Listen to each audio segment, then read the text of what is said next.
Price lord అందరికీ. కొరింథీయులకు రాసిన 2వ పత్రిక 4వ అధ్యాయము 16వ వచనంలో దేవుని వాక్యం ఈ విధంగా సెలవిస్తుంది. కావున మేము అధైర్యపడము, మా బాహ్య పురుషుడు కృషించినను ఆంతర్య పురుషుడు దినదినము నూతన పరచబడుచున్నాడు అని దేవుని వాక్యం సెలవిస్తుంది.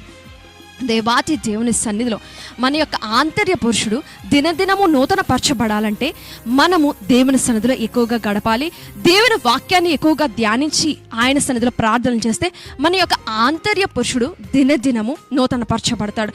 మనం ఒకవేళ మన యొక్క శరీరము కృషించిపోయినా, ఒకవేళ బలహీనతలు వచ్చి బలహీనం అయిపోయినా సరే మనం అధైర్యపడవలసిన అవసరం లేదు. ఎందుకంటే మన శరీరం కృషించిపోయినా, బలహీనం అయిపోయినా సరే మన యొక్క ఆంతర్య పురుషుడు దినదినం వాక్యం ద్వారా, ప్రార్థన ద్వారా దినదినం నూతన పరచబడుచున్నాడు గనుక మనం ధైర్యముగా దేవునిలో ఇంకా విశ్వాసముగా ఉందుముగాక. ఆమేన్.